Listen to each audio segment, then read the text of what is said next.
the area that I wanted to film in, I can't go over there. It's my favorite section. That whole area. I don't mean to sound mean or callous. There's a homeless person camping out, like, right at the beginning of my favorite spot, or path, whatever, trailhead. So I can't go down that way. I know it sounds mean, like he's, not hurting anybody, whatever, but I've run into him before. I know he was there because I think he saw me and started walking, and I just turned around and booked it. I've stumbled into him before. Yeah, he was nice, and I don't think he would hurt me really, but he started following me. I changed direction, try to get away from him. Not today, but a different time. Went completely off the path. Went a different way entirely. That was even new to me. And somehow I literally turn around and he's right there behind me. He's just there. I didn't hear him walk to me or anything. I just serious. I just turned around and bam, he's right there. So yeah, I felt bad at first for not talking. Well, I mean, I did talk to him for a few minutes until I could finally break away. Thinking it's just social anxiety issue, maybe I should be nicer. And then talking to other people, they pointed out that it was just me and him alone out in the middle of the woods, like not even on a path. So that's kind of really not okay. It's not very safe. So, and the fact that he followed me, and that he was just there, that he basically stuck up on me, is not okay. And that's the guy is camping out, so I can see his tent. It's not really a tent, it's a tarp. So I can't go my favorite way. Anyways, so I'm going to do reading of the book. That sounded weird. Sounded kind of religious or something, or culty. Reading of the book. Whatever. You're gonna hear a voiceover of me reading the book again. And I'm trying to. I actually haven't gone this way before. It's a different offshoot of a different trail. There's not a lot of shade, so I'm gonna go this way because soon it's gonna be way too damn hot. So I can at least record this much, and it looks like all the other parts that I've showed you. But it is different. I swear, it is a different path. So, yeah. So I'm going to shut up now. And, let future me speak. Continuing chapter 4. Just call me Mrs. Spratt, she thought, and put the Twinkie wrapper back into her lunch bag. She allowed herself 3 more big swallows of Surge, then went prospecting for more potato chip crumbs with the tip of one grimy finger as the Red Sox and Yankees played through the rest of the 3rd and the 4th. By the middle of the 5th, it was 4-1 Yankees, with Martinez gone in favor of Jim Corsi. Larry McFarland regarded Corsi with deep mistrust. Once, while talking baseball with Trisha over the telephone, he had said, "You mark my words, sugar, Jim Corsi is no friend of the Red Sox." Trisha got giggling. She couldn't help it. He just sounded so solemn. And after a while, Dad had gotten giggling too. It had become a catchphrase between them, something that was just theirs, like a password. "Mark my words, Jim Corsi is no friend of the Red Sox." Corsi was a friend of the Red Sox in the top of the sixth, though, getting the Yankees 1-2-3. Trisha knew she should turn off the radio and conserve the batteries. Tom Gordon wasn't going to pitch in a game where the Red Sox were 3 runs behind, but she couldn't bear the thought of disconnecting Fenway Park. She listened to the seashell murmur of the voices even more eagerly than to the play-by-play guys, Jerry Trupiano and Joe Castiglione. Sorry if I said that wrong. Those people were there, actually there, eating hot dogs and drinking beer, and lining up to buy souvenirs and soft-serve ice cream and chowder from the legal seafood stand. They were watching as Darren Lewis, D-Lou, the announcer sometimes called him, stepped into the batter's box, the bright banks of lights casting his shadow behind him as daytime gave up overhead. She could not bear to exchange those 30,000 murmuring voices for the low hum of mosquitoes, thicker than ever as dusk advanced. The drip of rainwater from the leaves, the rusty rick, rick of the crickets, and what other sounds there might be. It was the other sounds she was most afraid of. Other sounds in the dark. DeLu singled to right, and 1 out later, Mo Vaughn got hold of a slider that did not slide. Back, back, way back, Troop chanted. That's in the Red Sox pen. Someone, I think it might have been Rich Garces, caught it on the fly. Home run, Mo Vaughn. That's his 12th of the year, and the Yankee lead is cut to 1. Sitting on her tree trunk, Trisha laughed and clapped her hands and then resettled her signed Tom Gordon hat more firmly on her head. It was full dark now. In the bottom of the 8th, Nomar Garciaparra hit a 2-run shot into the screen on top of the green monster. The Red Sox took a 5-4 lead, and Tom Gordon came on to pitch the top of the 9th. Trisha slid off the fallen tree to the ground. The bark scraped against the wasp stings on her hip, but she hardly noticed.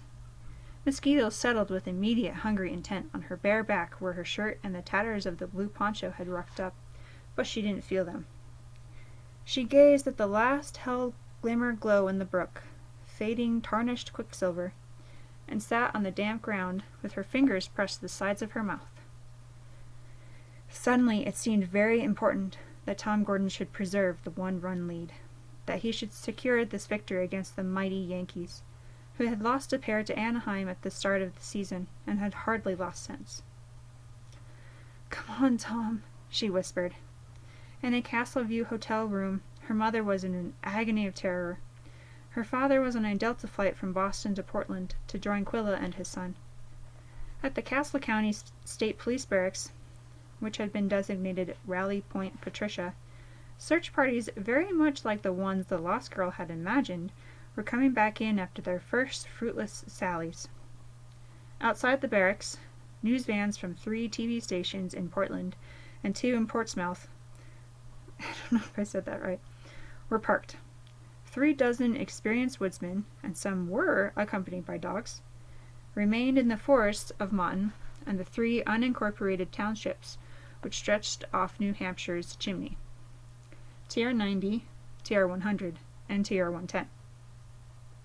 The consensus among those remaining in the woods was that Patricia McFarland must still be in Mountain or TR-90.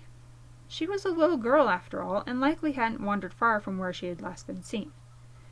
These experienced guides, game wardens, and Forest Service men would have been stunned to know that Trisha had gotten almost 9 miles west of the area the searchers considered their highest priority. "Come on, Tom," she whispered. "Come on, Tom. 1, 2, 3 now. You know how it goes." But not tonight. Gordon opened the top of the 9th by walking the handsome yet evil Yankee shortstop, Derek Jeter. And Trisha remembered something her father had once told her. When a team gets a lead-off walk, their chances of scoring rise by 70%. If we win, if Tom gets a save, I'll be saved. This thought came to her suddenly. It was like a firework bursting in her head. It was stupid, of course, as dopey as her father knocking on wood before a 3-2 pitch, which he did every time.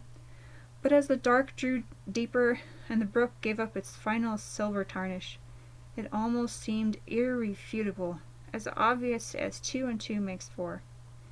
If Tom Gordon got the save, she would get the save. Paul O'Neill popped up. 1 out. Bernie Williams came up. Always a dangerous hitter, Joe Castiglione remarked, and Williams immediately ripped a single to center, sending Jeter to third. Why did you say that, Joe? Trisha moaned. Oh, cripes. Why did you have to say that? Runners on first and third, only 1 out. The Fenway crowd cheering, hoping. Trisha could imagine them leaning forward in their seats. Come on, Tom, she whispered. The cloud of midges and no-seams were still all around her, but she no longer noticed. A feeling of despair touched her heart, cool and strong. It was like that hateful voice she had discovered in the middle of her head. The Yankees were too good. A base hit would tie it, a long ball would put it out of reach, and the awful Tino Martinez was up, with the most dangerous hitter of all right behind him. The straw man would now be down on one knee in the on-deck circle, swinging a bat and watching. Gordon worked the count on Martinez to 2-2, then threw his curveball. Struck him out! Joe Castiglione shouted. It was as if he couldn't believe it. Oh, man, that was a beauty. Martinez must have missed it by a foot. 2 feet, Troop added helpfully. So it all comes to this, Joe said, and behind his voice Trisha could hear the volume of the other voices, the fan voices, begin to rise. The rhythmic clapping started. The Fenway faithful were getting to their feet like a church congregation about to sing a hymn. 2 on, 2 out, Red Sox clinging to a 1-run lead, Tom Gordon on the mound, and... Don't you say it, Trisha whispered, her hands still pressing against the sides of her mouth. Don't you dare say it. But he did. And the always dangerous Darryl Strawberry coming to the plate. That was it. Came over. Great Satan Joe Castiglione had opened his mouth and jinxed it. Why couldn't he have just given Strawberry's name? Why did he have to start in with that always dangerous horse pucky when any fool knew that only made them dangerous? All right, everybody, fasten your seatbelts, Joe said. Strawberry cocks the bat. Jeter's dancing around third, trying to draw a throw or at least some attention from Gordon. He gets neither. Gordon looks in. Veritek flashes the sign. To the set. Gordon throws. Strawberry swings and misses. Strike 1. Strawberry shakes his head as if he's disgusted. Shouldn't be disgusted, that was a pretty good pitch, Troop remarked. And Trisha, sitting in the dark, bug-blown armpit of nowhere, thought, Shut up, Troop, just shut up for a minute. Straw steps out, taps his cleats, now he's back in. Gordon with the look to Williams on first, to the set. He pitches, outside and low.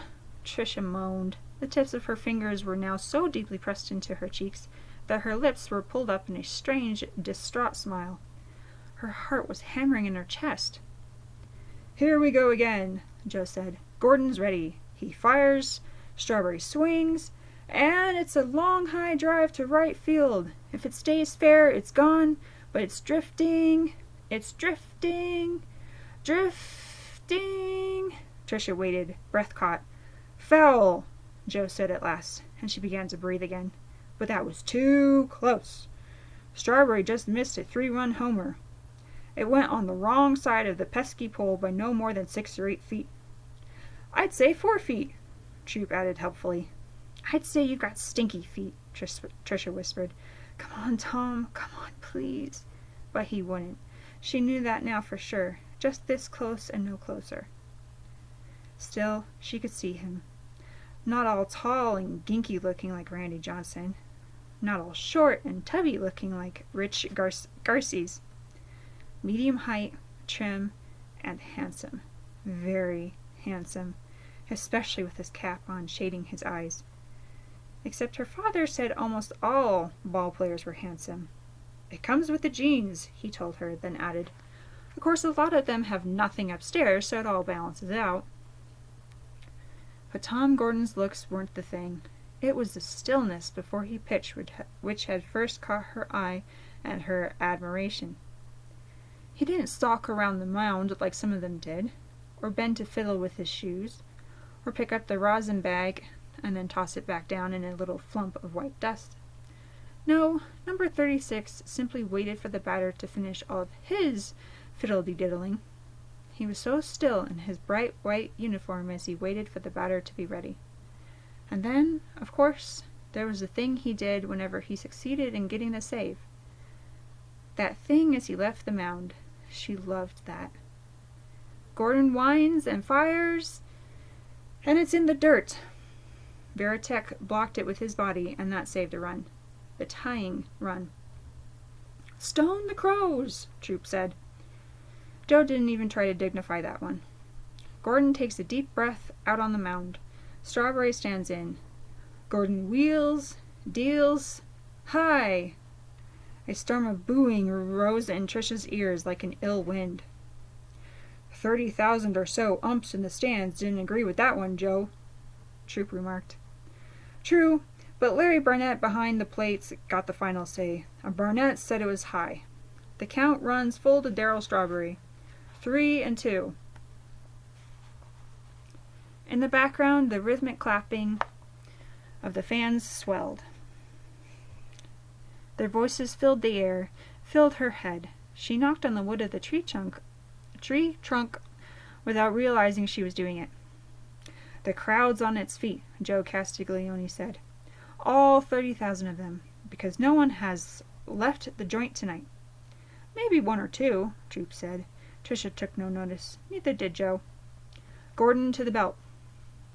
Yes, she could see him at the belt, hands together now, no longer facing home plate directly, but looking in over his left shoulder. Gordon into the motion. She could see this, too, the left foot coming back toward the planting right foot, as the hands, one wearing the glove, one holding the ball, rose to the sternum. She could even see Bernie Williams, off with the pitch, streaking for second, but Tom Gordon took no notice, and even in motion his essential stillness remained. His eyes on Jason Veritek's mitt, hung behind the plate low and toward the outside corner. Gordon delivers the 3-2 pitch, and the crowd told her, the sudden joyous thunder of the crowd. Strike 3 called! Joe was nearly screaming. Oh my goodness, he threw the curve on 3-2 and froze Strawberry. The Red Sox win 5-4 over the Yankees, and Tom Gordon gets his 18th save. His voice dropped into a more normal register. Gordon's teammates head for the mound, with Mo Vaughn pumping his fist in the air and leading the charge. But before Vaughn gets there, it's Gordon with the quick gesture, the one that fans have gotten to know very well in just the short time he's been the Sox closer. Trisha burst into tears. She pushed the power button on the Walkman, and then just sat there on the damp ground, with her back against the tree trunk and her legs spread, and the blue poncho hanging between them in its hula skirt tatters. She cried harder than she had since first realizing for sure that she was lost, but this time she cried in relief. She was lost, but would be found. She was sure of it. Tom Gordon had gotten the save, and so would she. Still crying, she took off the poncho, spread it on the ground as far under the fallen tree as she thought she could wriggle, and then eased to her left until she was on the plastic. She did this with very little awareness. Most of her was still at Fenway Park, seeing the umpire ringing Strawberry up, seeing Mo Vaughn starting for the mound to congratulate Tom Gordon. She could see Nomar Garcia-Para trotting in from short, John Valentin from third, and Mark Lemke from second to do the same. But before they got to him, Gordon did what he always did when he secured the save. Pointed at the sky. Just one quick point of the finger. Trisha tucked her Walkman back into her pack, but before she put her head down on her outstretched arm, she pointed briefly up, the way Gordon did. And why not? Something had brought her through the day after all, horrible as it had been. And when you pointed, the something felt like God. You couldn't point to dumb luck or the sub-audible after all. Doing this made her feel better and worse. Better because it felt more like praying than actual words would have done. Worse because it made her feel really lonely for the first time that day. pointing like Tom Gordon made her feel lost in some heretofore unsuspected fashion. The voices which had poured out of the Walkman's earbuds and filled her head seemed dreamlike now. The voices of ghosts. She shivered at that, not wanting to think about ghosts out here, not in the woods, not cowering under a fallen tree in the dark. She missed her mother. Even more, she wanted her father. Her father would be able to get her out of here, would take her by the hand and lead her out of here. And if she got tired of walking, he would carry her. He had big muscles. When she and Pete stayed weekends with him, he would still pick her up at the end of Saturday night and carry her to her little bedroom in his arms. He did that even though she was 9 and big for her age. It was her favorite part of their weekends in Malden. Trisha discovered with a miserable species of wonder that she even missed her boogery, endlessly complaining brother. Weeping and hitching in big, watery gusts of air, Trisha fell asleep. The bugs circled around her in the dark, moving closer and closer. Finally, they began to light on the exposed patches of her skin, feasting on her blood and sweat. A puff of air moved through the woods, ruffling the leaves, shaking the last of the rainwater from them. After a second or two, the air fell still. Then it was not still. In the dripping quiet came the sound of twigs breaking. That stopped, and there was a pause, followed by a flurry of moving branches and a rough, rasping sound. A crow called once, in alarm. There was a pause, and then the sounds began again, moving closer to where Trisha slept, with her head on her arm. Okay, that's the end of chapter 4. I am going to start chapter 5. Bottom of the 4th. They were behind at Dad's little house in Malden, just the two of them, sitting in lawn chairs that were a little too rusty, looking out over grass that was a little too long. The lawn dwarves seemed to peer at her, smiling secret, unpleasant smiles from deep in their clumps of weeds. She was crying because Dad was being mean to her. He was never mean to her. He always hugged her and kissed the top of her head and called her sugar. But now he was being mean, all because she didn't want to open the cellar bulkhead under the kitchen window and go down 4 steps and get him a can of beer from the case he kept down there where it was cool. She was so upset that her face must have broken out because it was all itchy. Her arms, too. "Baby Bunting, Daddy's gone a-hunting," he said, leaning toward her, and she could smell his breath. He didn't need another beer. He was drunk already. The air coming out of him smelled like yeast and dead mice. "Why do you want to be such a little chicken guts? You don't have a single drop of ice water in your veins." Still crying, but determined to show him she did so have ice water in her veins, a little anyway, she got out of the rusty lawn chair and went over to the even rustier bulkhead door. Oh, she just itched all over, and she didn't want to open that door because there was something awful on the other side. Even the lawn dwarves knew. You only had to look at their sly smiles to get that. She reached for the handle, though. She grasped it as behind her, Dad jeered in that horrible stranger's voice to go on, Baby Bunting, go on. Sugar, go on, Toots, go on. And do it. She pulled the door up, and the stairs leading down to the cellar were gone. The stairwell itself was gone. Where it had been was a monstrous, bulging wasp's nest. Hundreds of wasps were flying out of it through a black hole like the eye of a man who has died surprised. And no, it wasn't hundreds, but thousands. Plump, ungainly poison factories flying straight at her. There was no time to get away. They would all sting her at once, and she would die with them crawling on her skin, crawling into her eyes, crawling into her mouth, pumping her tongue full of poison on their way down to her throat.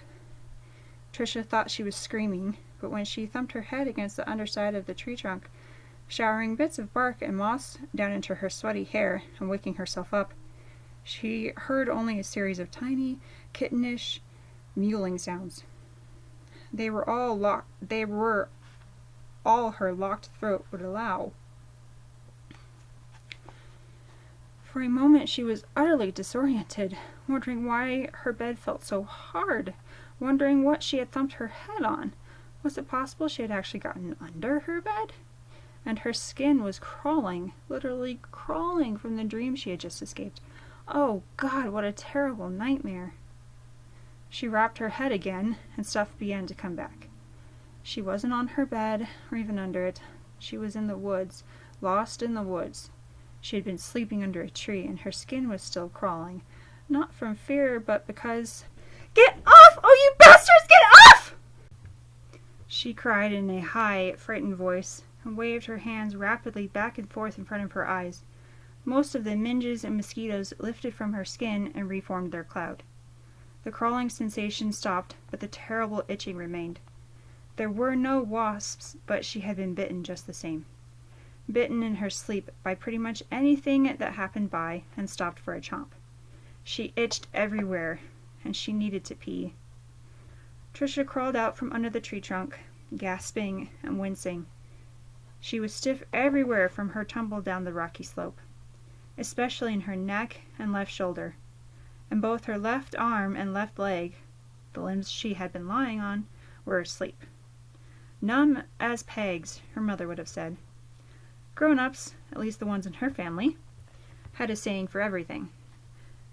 Numb as a peg, happy as a lark, lively as a cricket, deaf as a post, dark as the inside of a cow, dead as a...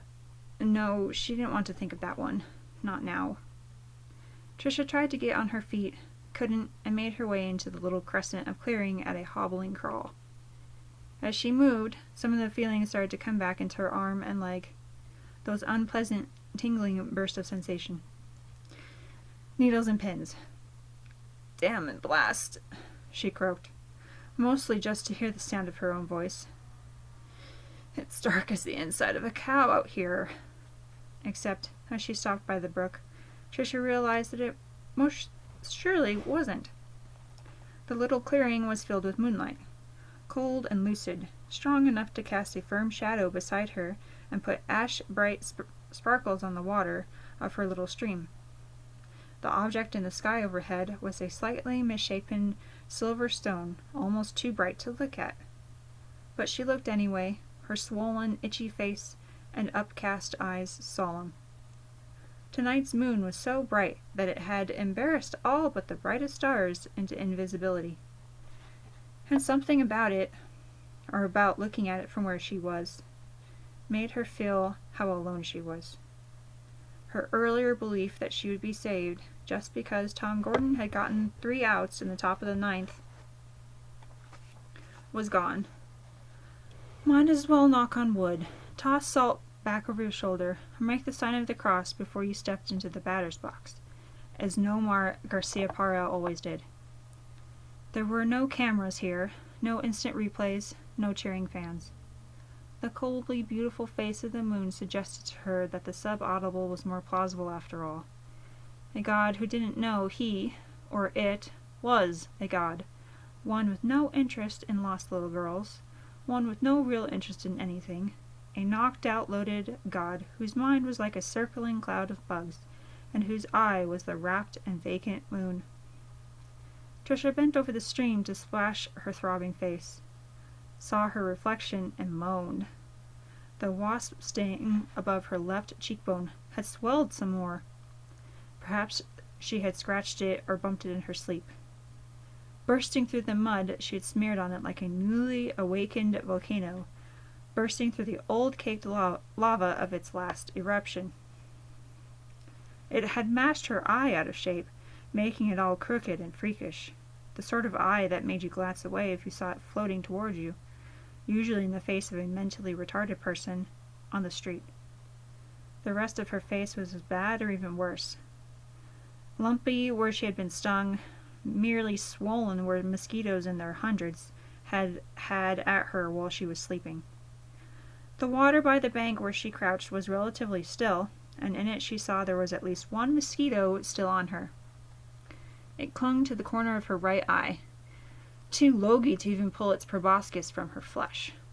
Another of those grown-up sayings occurred to her. Too stuffed to jump. She struck at it and it burst, filling her eye with her own blood and making it sting. Trisha managed not to scream, but a wavery sound of revulsion escaped her tightly pressed lips. She looked unbelievingly at the blood on her fingers. That one mosquito could hold so much. No one would believe it. Okay, just have a few minutes left, so I'm going to stop it here. And yeah, next time we will continue on with Chapter 5. It is considerably shorter than Chapter 4. Love you guys. Bye. See you in the next one.